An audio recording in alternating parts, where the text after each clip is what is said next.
I graduated from the Harris School in 2005 with a concentration in education policy. And since then, now more than 20 years later, I've worked across federal, state, local, for profit, and nonprofit sectors. So I'm really excited about today's conversation. In my current role as Vice President of Government Relations at Renaissance Learning, an education technology company, I draw upon the breadth of those experiences and my training at Harris. My time at Harris profoundly shaped my approach to policy, equipping me to analyze issues from multiple perspectives and fueling my commitment to improving education. I'm delighted to continue that mission through today's conversation with Professor Justin Marlowe. Professor Marlowe is a research professor at the University of Chicago Harris School of Public Policy, where he also serves as director of the Center for Municipal Finance. The center, which is working to improve the quality of life in our communities through better informed decisions about public money, is a vital part of the Harris community. Among his many titles, Professor Marlowe is also the co-host of the Public Money podcast. Today, Professor Marlowe will discuss the relationship between the state and the federal government. Thank you again for being here today. And without further ado, please welcome Professor Marlowe. Well, thank you so much, Gretchen. Great to see everyone here today. We've got, make sure, sorry about that. Try that one more time. Okay, thank you. Looks great. Okay. Well, thank you so much, Gretchen, and wonderful to see you and to see so many familiar faces. Great turnout. Happy holidays to everyone. Looking forward to a chance to talk through these issues for you. I have about 25 minutes or so of kind of prepared stuff, and then plenty of time for Q&A with all of you. This is for lack of a better word, I'm calling this frenemy federalism, which I think we'll get into a little bit as we go along.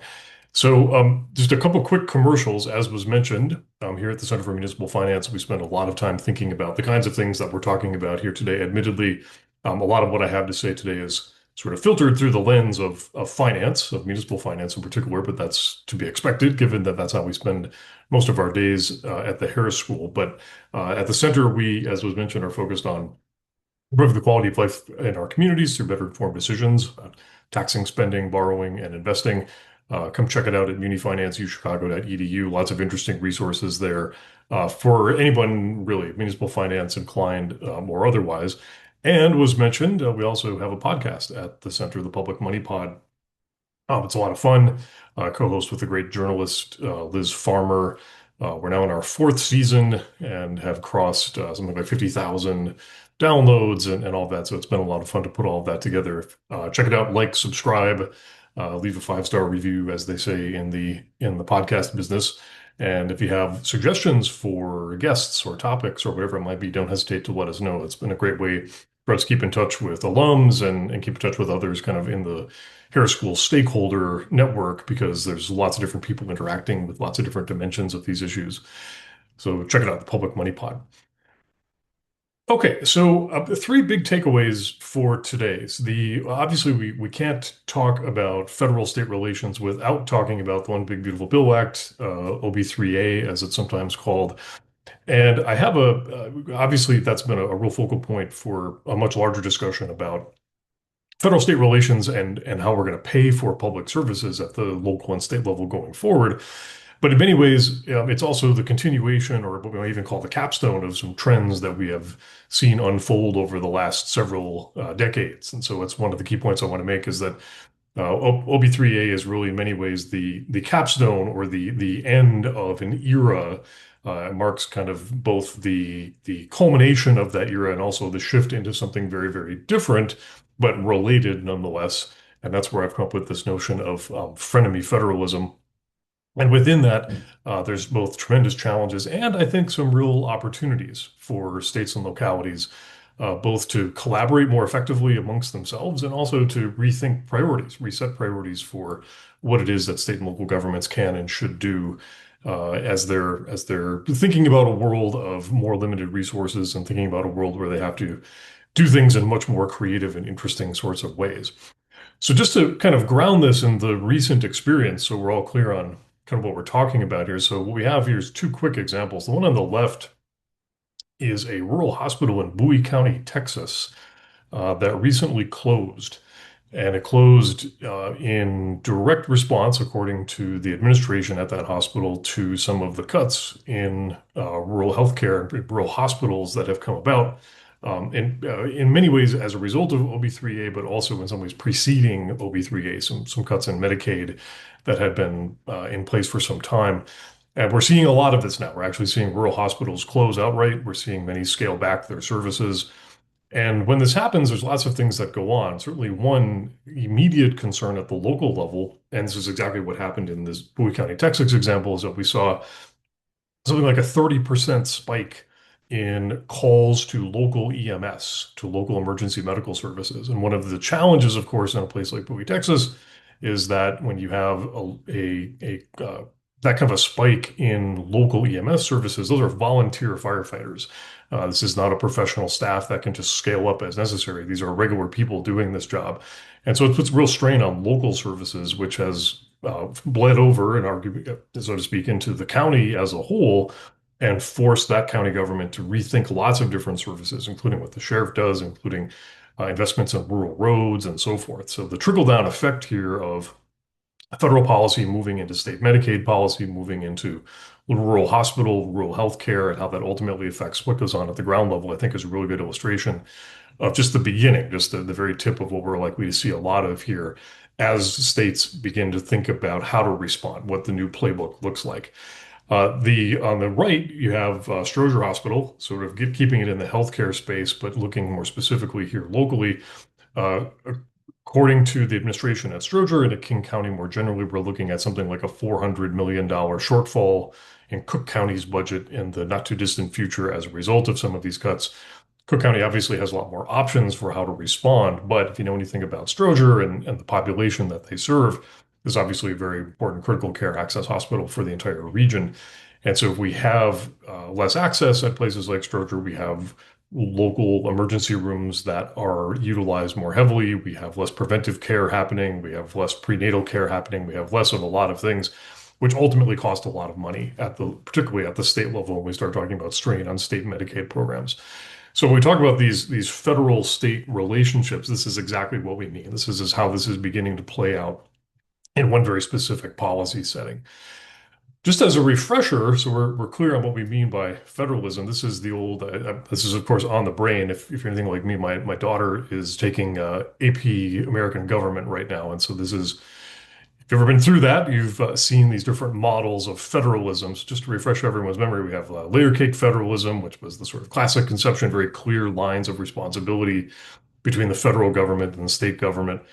In the New Deal era in the 1930s, we saw a lot of what we call marble cake federalism. That was the federal government getting more directly involved in areas that were historically exclusively responsibilities of states, getting more involved with things like grants and aid programs and some shared responsibilities. And then during the New Deal in the 1960s, we went even further with that into what we call picket fence federalism. So clear lines of responsibility, but a lot more coordination and a lot more categorical grants that were designed to accomplish very specific things with federal money. And then that gave way in the 1980s through arguably very recently to what we call the devolution or new federalism, which was a devolving of responsibilities back down to the local level. You could argue that, and I would argue that what we're seeing now with OB3A and a lot of what the Trump administration Part 2 has been doing is kind of the culminating of devolution and the pushing of the concepts of devolution into a new and much more extreme kind of a version, which is giving way to a very different way of thinking about federal-state relations. Just to put this in context, again, one of the key points I think we need to keep in mind when we think about OB3A and the recent actions is that it's really part of a much longer trend. Most of what I'll have to show you here spans decades. So a chart that I always like to show people is this one that you see here, which is this is the federal grants to state and local governments as a percentage of gross domestic product, as a percentage of the entire local economy. And you see those eras that I just mentioned sort of mapped out. We saw in the 1960s and 70s with the Great Society programs, a big ramping up of federal support to states and localities that sort of tailed off. We saw a surge of it right around the time of the Great Recession and the response to the Great Recession. But that really represented kind of the zenith, the high mark of federal support to states and localities. Obviously, we had the big surge during COVID, which hopefully we can think of as a one-off thing. And more recently now, it's started to begin to tail off and go back toward that trend that we saw. And so the key takeaway here is that federal support for states and localities really peaked during the Great Recession, and in many ways was even on the decline even prior to that. So this idea of the federal government beginning to scale back even further its involvement in things like Medicaid and SNAP and a lot of things we've seen lately is nothing new. It's a more extreme, it's a more amped up version of a trend that we've seen unfold over several decades that you see here. Now, this has also played out in some very specific areas. Another one of my kind of favorite charts to show folks is this one, which is all about infrastructure. And the takeaway here is that over the last several decades, states and localities have taken on more and more and more of the responsibility for managing our basic infrastructure. The top chart shows just the number, the level of spending on our fixed infrastructure stock. And the bottom chart shows the share, the breakdown of that between states and localities and the federal government. And we see that, again, over time, starting in 1950, it was almost exactly a 50-50 split.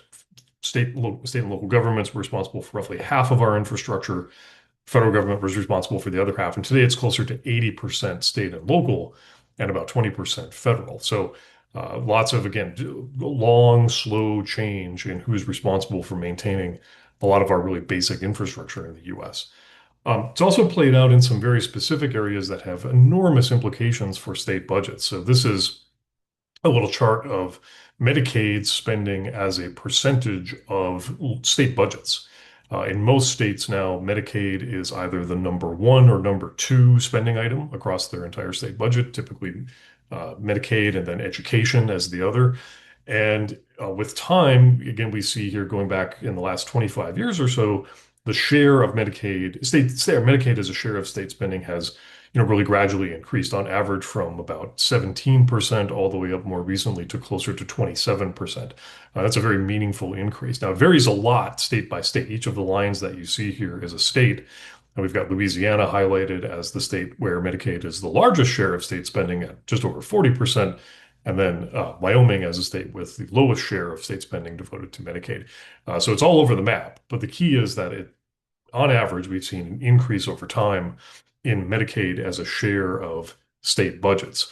At that same time, the federal government has matched a lot of that spending with additional distributions through the FMAP formula, the matching dollars that the federal government provides. But the takeaway here is obvious, and that is that in the states, Medicaid, this federal government partnership has become an ever larger share of the state budget. Now, at the same time, we've seen shifts not only in big programs like big services like Medicaid, but we've seen the same sort of shift in specific types of areas. So here, this is looking at infrastructure spending. We have two different ways of looking at that. So on the top, we have the federal government's percentage of total spending on public transit. And then on the bottom, we have the federal government's per capita spending on public transit projects. And again, what we see is a sort of slow decline and some stagnation. If you take out the big surge in spending around the time of the Great Recession, we see, again, just a long general federal government getting out of the business of supporting public transit projects. And of course, this is something that has really accelerated over the course of the last few weeks and months. If you followed the debate here in Chicagoland at all about the funding for the Red Line extension at the CTA, over $1 billion of federal money that has been just withheld for the time being. And we could talk more about that if there's any specific questions. But again, just the latest in a long trend toward the federal government questioning the value of federal government investment in public transit projects, particularly in urban areas like Chicagoland. So again, nothing new here as we think about these trends over time. So we could talk all day about, and I throw lots more charts at you to show exactly how this has unfolded. And all of this, of course, culminates then in the more recent developments around, again, what I like to call frenemy federalism. So there's a couple components to it, right? An important one is that really what we're talking about with frenemy federalism is the idea that states and the federal government will get along when they need to, and then they will also openly disagree and have open conflict when they need to. Again, much like frenemies, the old again, those of us who have teenagers hear this all the time, right? Your frenemy is someone who is a friend, someone who is actually an enemy but acts like a friend, but can be a friend when necessary, right? It's kind of the basic idea here. And so there's a couple different components to this. So one is what we might call selective partnerships, which is the idea that states and the federal government are going to cooperate and the states are going to take federal incentives when it matches their priorities. So for things like federal broadband, during the Inflation Reduction Act dollars, a lot of which have since been clawed back by the Trump administration, but we saw a lot of emphasis on things like electric vehicle charging grants and so forth, all federal incentives that were designed to try to encourage things like climate adaptation or school accountability in the case of certain kinds of investments in public education. Some states participate in that, some states don't.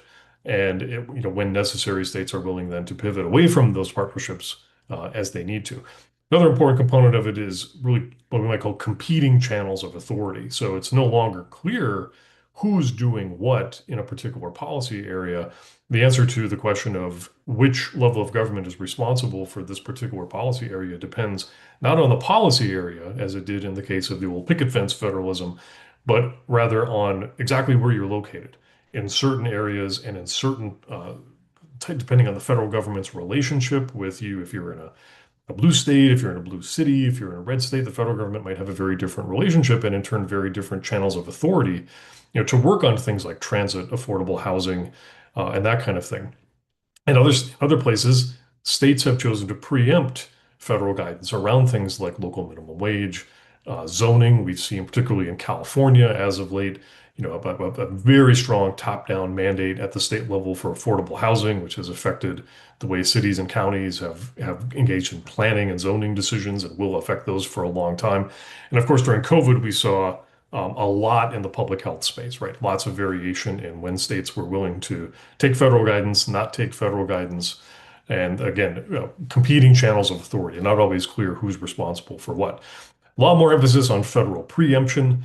One of the big concerns, I think, for a lot of people, a lot of the criticism of the One Big Beautiful Bill Act, which we'll talk about in a second with respect to the Medicaid cuts, is that not only does it cut funding, but it imposes all kinds of new mandates, all kinds of new requirements on state governments around things like the redetermination for who's eligible for benefits, work requirements, lots of those kinds of administrative burdens that have been shifted down to the state and ultimately to the county level in many cases without additional funding and frankly without any additional legal authority to do it, or at least at best a questionable sphere of legal authority to do it. So that's been a huge challenge and a major source of concern for states as they try to navigate that particular dimension of federal preemption.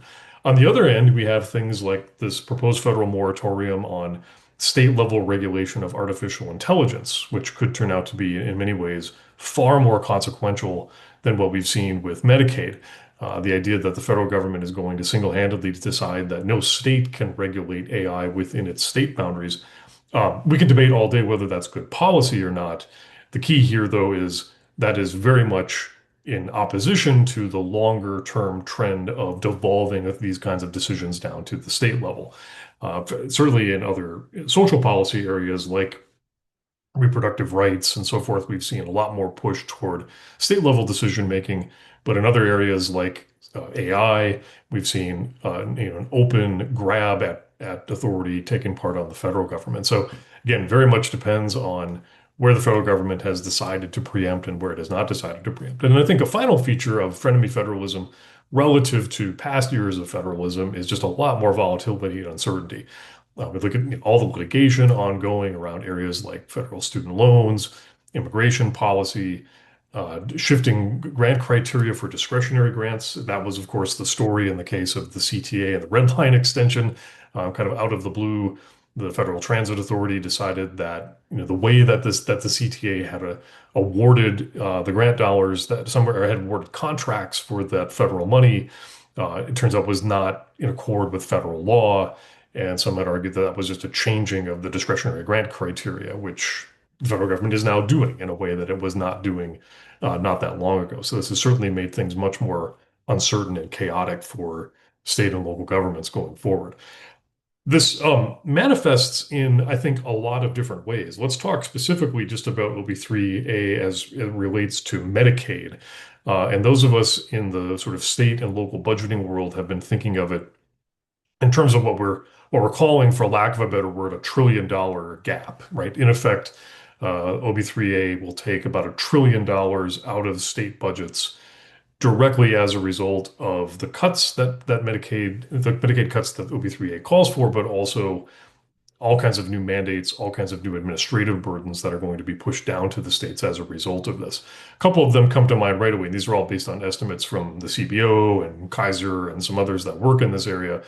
The work requirements, which is now being imposed on Medicaid in many states, are expected to cost somewhere in the neighborhood of $326 billion, particularly for states that took Medicaid expansion back in the day. The inability to tax providers is another 191 billion taken out of state budgets.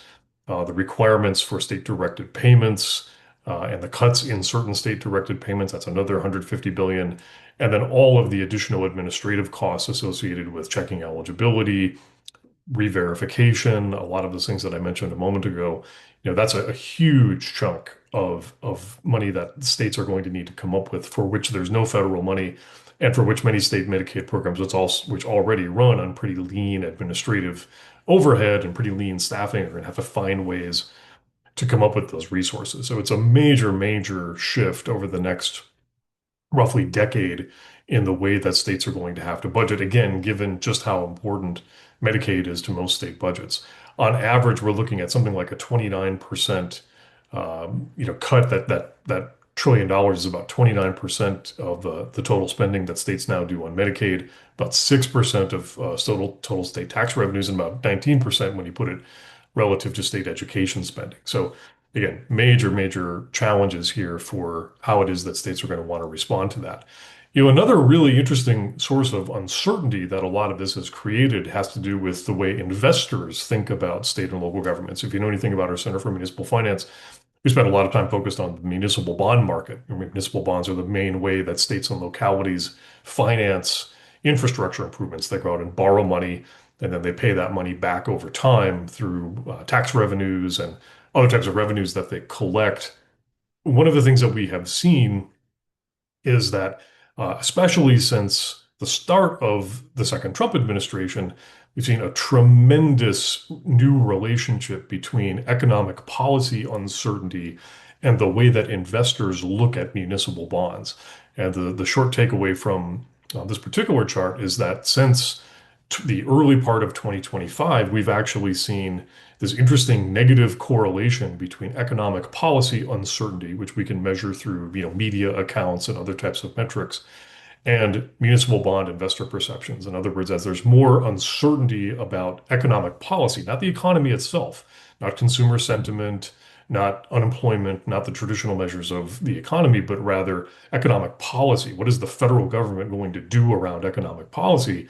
As that uncertainty has increased, investors have become much less interested in investing in municipal bonds. In other words, much less interested in investing in states and localities and their infrastructure. This is a major shift. That correlation really did not exist in years past, which is what you also see in this chart, but it exists very much now. A lot of this is related to tariffs. You see a big spike in uncertainty right around the time that the tariffs were imposed in April of 2025, but that correlation has continued even since then. So this is something we're watching really carefully. Again, a consequence of frenemy federalism is just tremendous uncertainty, which trickles down into things like what states and localities are going to have to pay when they go out to borrow money for roads and bridges and school buildings and all the things that they have to borrow money for. Another thing that we've seen recently that has been a major impact as a result of some of the recent trends in this federalism is the fact that there's a lot of unevenness in where capital investment is happening across the states. This is a picture that we put together as part of some work we did earlier this year, trying to understand the impact of the municipal bond market at the local level. What we did was work with some data providers to come up with an analysis of where and when and how state and local borrowing for infrastructure happens at the congressional district level. And that's what you see mapped here. Each of those little hexes is a congressional district. And one of the things that you see very, very clearly is that there's a lot of variation, obviously, in places where you would expect a lot of debt and a lot of capital investment, California, New York, et cetera. We see a lot, but we also see it in places that we don't typically think of as sort of blue areas, quite a bit in Texas, quite a bit in the growing areas of Georgia, quite a bit in rural Pennsylvania, rural southern and eastern Illinois. Yeah, so again, a consequence of this devolution has been some real unevenness in where and when and how infrastructure investment is happening, and in turn, the federal government's role in supporting that kind of infrastructure. So again, consequence of frenemy federalism, lots of variation. We've had a lot of focus recently also, as you might imagine, on FEMA and the role of FEMA. In many ways, FEMA is kind of exhibit A for frenemy federalism. Tremendous uncertainty about exactly what the federal government is going to do. And yet, in many places, you have states and localities that are extraordinarily dependent on FEMA, not just for the ability to rebuild after a natural disaster of some sort, but importantly, for things like support around being able to get homeowners insurance and flood insurance for people who live in a lot of those areas. So one of the things that we've been working on at the center and trying to bring to light again with some of our data partners is just how exposed certain states and localities are to what we're calling the FEMA pullback, right? The Trump administration's threat to essentially end FEMA as we know it and create devolved or in some cases no support whatsoever in this space. And what you see is that there are billions of dollars, and by our estimate, about $42 billion worth of exposure when it comes to bonds that are outstanding. And it's not just in red states, right? This is everywhere, not just in blue states. It's just about everywhere. So again, lots of unevenness and lots of unpredictability in federal policy, and this is a real economic consequences of some of that uncertainty. So the natural question that then comes up is, how can states and localities respond, right? Is there a playbook, so to speak, for the frenemy federalism? And one of the interesting things is that at this very early stage in the game, the answer is without a question, yes. And we're starting to observe a lot of this. Unfortunately, we don't have a lot of data, but at this point, it's mostly, anecdotes and stories and things we hear, including from some of our alums who are working in this space.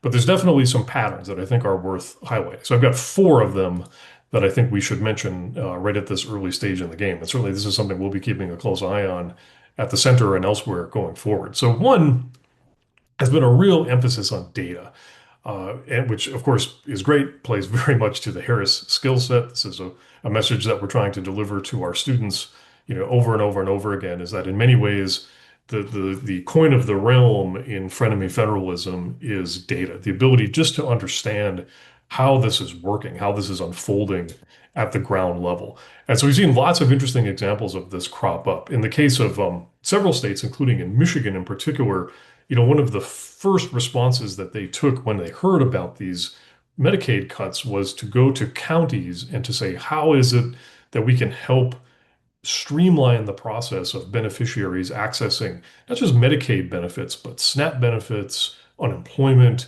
all the other benefits that are state level benefits that are administered at the county level. And so Michigan did an extensive modernization program to try to cut paperwork errors, lower administrative costs, and so forth. And that has gotten a lot of positive attention, something that a lot of other states could potentially work with. Colorado is a state that has really leaned into telehealth, right? A lot of emphasis in if we're going to have to close rural hospitals and we're not going to have access to the same level of in-person care in many places, one of the responses, of course, can be to turn to telehealth, have access to healthcare providers through Zoom and through other networked distance type of technologies.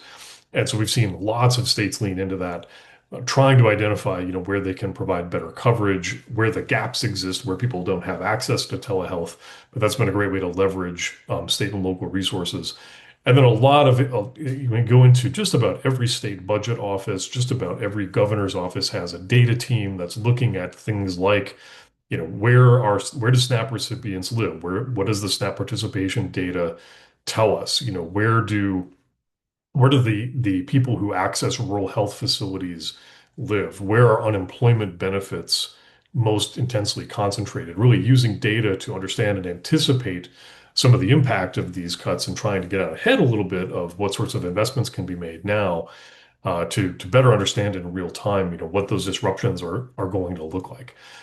We're also seeing a lot of emphasis on what, for lack of a better word, we might call quality control.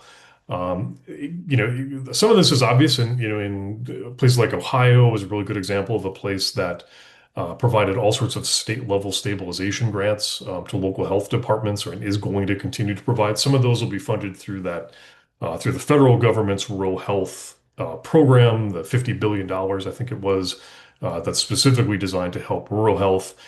So states are getting creative in how they're doing that and providing those sort of stabilization funds.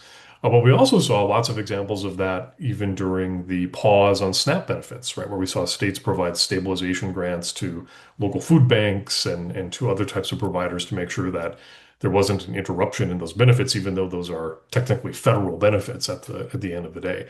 A lot more emphasis on modernizing, administrative processes, making it possible for people to just kind of walk into any state office and get the help that they need. Of course, this is all very important because under OB3, hey, states are now penalized for errors, right? If there's errors in payment rates, they pay a tremendous cost.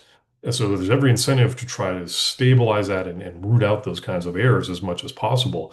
So again, having just better overall administrative readiness and better quality control to do a better job of administering these programs seems very simple and mundane, but something that states and localities can lean into and cooperate with one another in ways that they maybe haven't up until this point. And a third part of this is really trying to coordinate regionally and make the most of the flexibility that we have. In the case of again Medicaid waivers, we've seen quite a bit of states where they have the authority to use their Medicaid dollars outside of healthcare for things like supportive housing, uh, behavioral health, substance abuse, those sorts of things. Lots of states actively looking at how to expand the way that they can put those dollars to work. Lots of emphasis also on regional coordinating. The Vermont is a really good example. It sort of brought all of its rural hospitals together under one big statewide regional coordinating framework, which has paid some real benefits in Vermont already. And here in the Chicagoland region, we're particularly in a good position to do something similar with the CMAP, the Chicago Metropolitan Agency for Planning, the Metropolitan Planning Council, the new authority given to NEDA, the Northern Illinois Transit Authority under the new state law. So lots of those regional planning structures exist here in Chicagoland, and those will become very, very valuable assets, I think, going forward as we try to figure out what this means. Trying to provide better coordinated networks across the sectors, bringing in food banks, bringing in faith organizations, bringing in schools, et cetera, et cetera. And then again, lots of really interesting regional infrastructure. One thing that came up during the SNAP benefits pause not that long ago was a story about how the state of Virginia had gone and invested in cold storage hubs, including mobile cold storage hubs, essentially big freezer trucks that could drive around and deliver food to places that did not have access to cold storage, which allowed for much more efficient distribution of food to beneficiaries that needed it. So again, flexibility and coordination going a long way.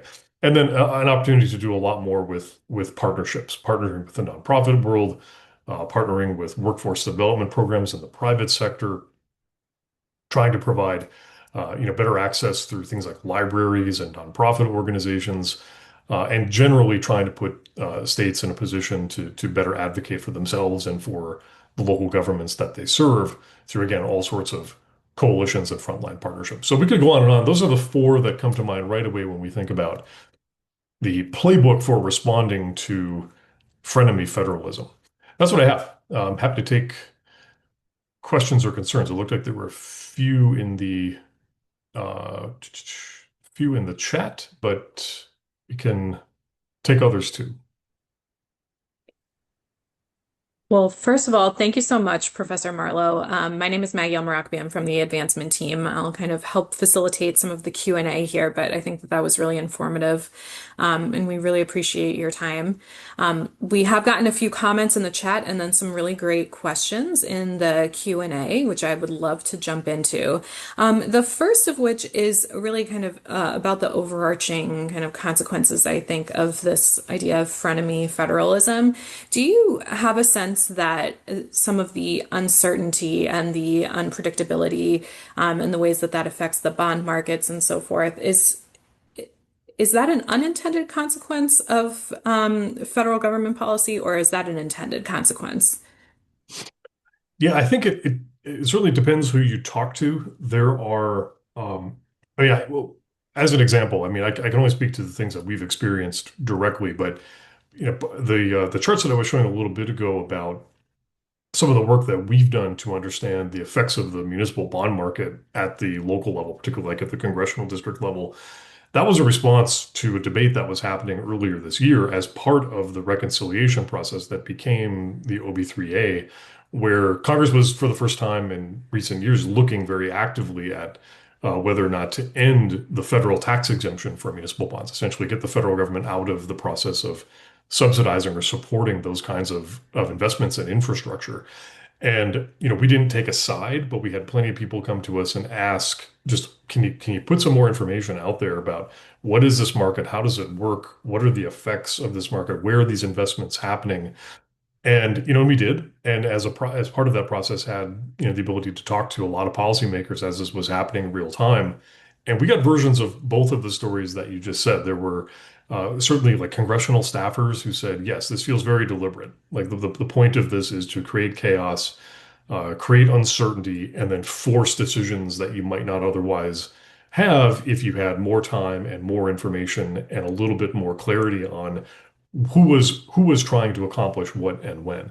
That clearly came through as a very deliberate strategic move on the part of policymakers, particularly at the federal level. And then on the other hand, you hear from plenty who say, no, this is it's one of the when you look at not to go too deep into the weeds on it, but when you look at the history of federalism, the early stage of what we call the new federalism during particularly the Reagan administration was very clearly ideologically coherent. Like that we are going to devolve responsibilities down to the state and local level. The federal government is going to get out of certain lines of business, and that was the end of the discussion. With time, as that went on, it was like, well, that works except for things that are really, really important, like public health, like certain parts of education, and then that list of exceptions grew and grew and grew and grew to where we are now, right? To where we now live in a world where it's not exactly clear what the underlying philosophy is. So that is less of a emphasis on creating chaos and more of just this very pragmatic, unpredictable, decidedly non-ideological perspective on state-federal relations that has emerged over the last several decades. Thank you for that. That's very interesting to hear that you're getting sort of two versions of that particular story. Kind of as a follow-up to that question, something that we've received from the audience, I'll read it here. Given extreme devolution and the loss of targeted funding for everything from science education to homeless children to wetlands restoration, how will this change A, state budgeting, and B, the balance of national versus state level advocacy by interest groups? Yeah, on the latter point, we start with the second part of that. It was funny. I was able to give a version of the talk that I just gave last week at the national meeting of the Council of State Governments, which is sort of the main advocacy organization that cuts across all the different components of state government. CSG had its national conference here in Chicago. And that was a big topic of discussion, particularly among a lot of the advocacy groups who interact with CSG. What is the best focus for our lobbying and advocacy efforts, certainly for the near term? The feedback I got there was that everybody continues to believe that the federal government remains the focal point and should remain the focal point, that it's either because there's a sense that what is happening in DC right now with OB3A and whatnot is maybe more transitory than not. Like this is more of of the reflection of the priorities of a small group of people rather than an emerging governing philosophy. And so I think there will continue to be a lot of emphasis on trying to influence federal policy, just because there's people who continue to believe that that's the best lever to pull and are going to, I think, to continue to believe that for some time. That said, I would go to the recent experience here in Illinois with transit as a really good counterpoint to uh, efforts at the state level that have already really paid dividends. I mean, if you followed anything about the debate around transit finance and transit governance in Illinois, what we got out of the bill that passed a few weeks ago was a pretty stunning shift, right? I mean, there was a long wish list of reforms on the part of the advocates for transit for some time. And a lot of what was on that wish list showed up in that bill. Not all of it for sure, but a lot of it showed up in that bill. And that was a result of a concerted, months-long lobbying effort at the state level, in part because that's where those decisions need to be made, but also I think because of the realization on the part of a lot of transit advocates that the idea that they can go to DC and continue to try to push hard for more federal money, which has been the playbook in Chicago for the last several decades, that's just not available anymore. And that really the goal is to make the best use of the resources and authority that we have in the state. And I think there's a lot of that that's also happening. So we're definitely seeing both, but I think that that no one is ready yet to abandon the idea of the federal government as the main lever to try to pull if possible. The effects on state and local budgets, I would put that more in the category of that long running uh, trend that I talked about in the very beginning. And a point that I always try to make to people, if you had looked at, the roster of services that local governments and state governments provide 20 years ago, it did not include many of the things that are now on that roster. It did not include affordable housing. It did not include lots of behavioral health services. It did not include international trade promotion. It did not include cybersecurity. It did not include a lot of the things that states and localities are now having to deal with. That restructuring and reprioritizing of state budgets has been underway for some time. Forcing changes in Medicaid will accelerate that trend, I think, but I don't know that it brings about a fundamental, like a break in the trajectory of what has been happening in state and local budgets. I think that will continue. I think it accelerates it, and I think it's going to get it to where it was probably going to go, but just that much faster. Thank you. Thank you for that. I'd like to shift just slightly in the last couple minutes that we have here. We've gotten two, I think, interesting questions about some of your comments around AI that I'd like to pose. So the first is, I think, very specifically harkening back to your map of federal infrastructure by congressional district map. So is there any way to know if that analysis is impacted by investments in AI data centers or power centers, for example, particularly in those places like rural Pennsylvania and in Texas? And the second question that we have here is whether you can explicate a little bit further on how the shift in sort of AI policy and the prohibition essentially of the states working on that independently is inconsistent with historical interstate commerce regulations, such as trucking. Yeah, great question. So on the first one, it's funny, like we're working on at the center, we're working on exactly that right now. We had received a couple kind of informal queries, particularly from state legislators who are asking exactly that question. They're starting to hear about just what a draw on particularly water and power infrastructure the AI presents, particularly data centers. And the stat, I don't know how true this is. This isn't exactly my area, but the number that I hear thrown around is that every time you run a query in ChatGPT, it requires something like 3 gallons of water, to cool the data center that runs, the data that's needed to respond to that query. And so it's like we're talking about basic public infrastructure at a scale of the sort that we've never really seen before. We had some queries coming in kind of along those lines, people asking exactly that. Where are there vulnerabilities, if nothing else, in where local infrastructures, we're talking mostly about like local utilities, where local infrastructure is and is not able to respond to those kinds of new stresses. And the short answer is it's everywhere. There's some places that are better prepared, some places that are already looking to make those investments.